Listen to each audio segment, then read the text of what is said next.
All right, guys, welcome to part two of probably the most impactful video I've ever done on data quality and what that's done to influence not only the quality and quantity of leads that we're able to produce for our clients, but you're going to see something incredible at the end here, which is the overall time and cost savings that this now has for my call center. So it's a win-win for both the client and myself as the business owner trying to keep overhead low and costs low. So let's jump in, guys. Now, this was part two to a video that I did about a month or so ago with a client who was struggling in the data department. And you can see here that they were performing, as I move my mug out of here, there we go.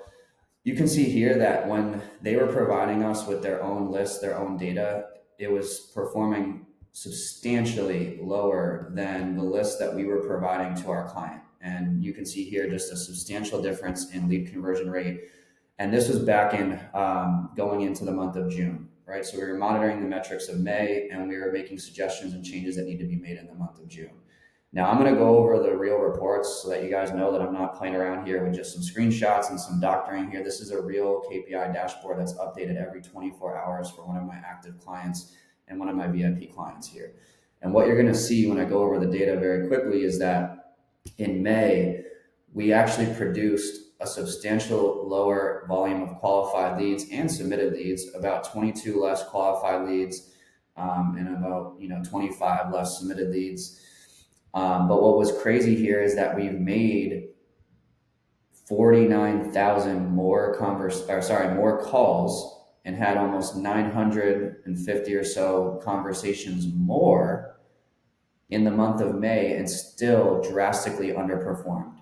Right? And why? That's because we were using poor data, and poor data is going to give you poor results. And this is an area that people try to cut corners on so often, especially in the beginning stages. And look what happens, what the cause and effect of actually investing good money on premium data and what it will ultimately do to your overhead and also the ROI of your campaigns. So let's jump into that.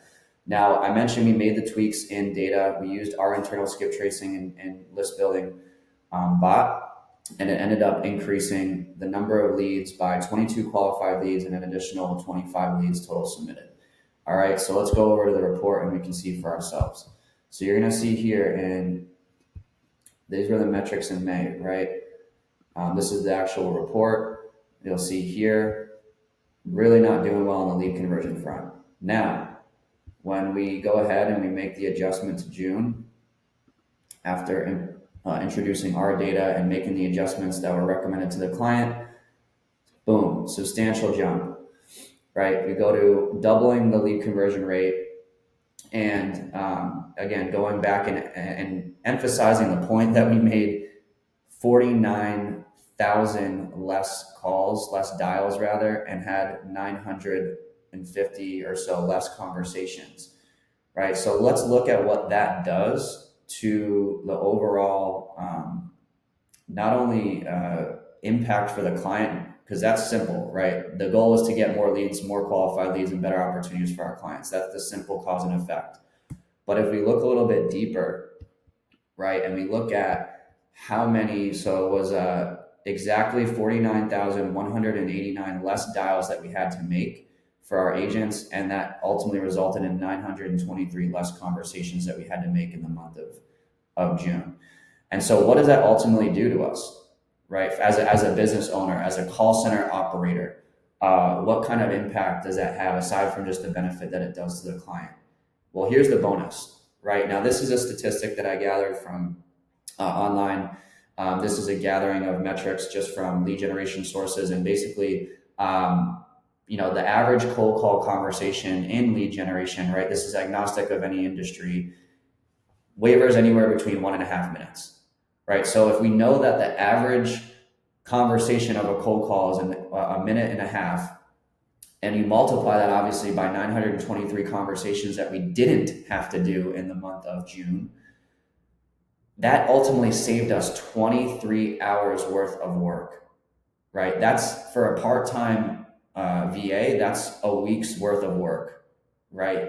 Now, that may not seem like a huge impact for a business that might just have one agent or a few agents, but imagine spreading that across that 23 hours across 25 agents for 50 clients or 100 clients, right? At my present moment, I'm running a call center and I've worked with over 150 people over the last 4 years.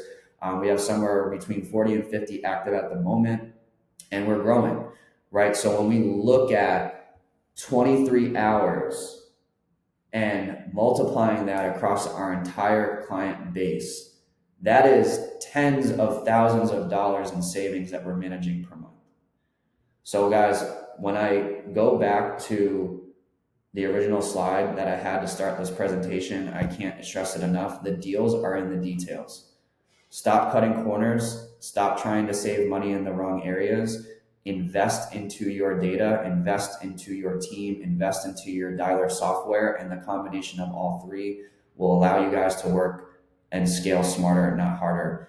Make sure you guys like this video, share it with a colleague, a friend. If you guys want more tips and tricks on call center best practices and lead gen best practices, make sure you guys subscribe, and we'll catch you on the next video.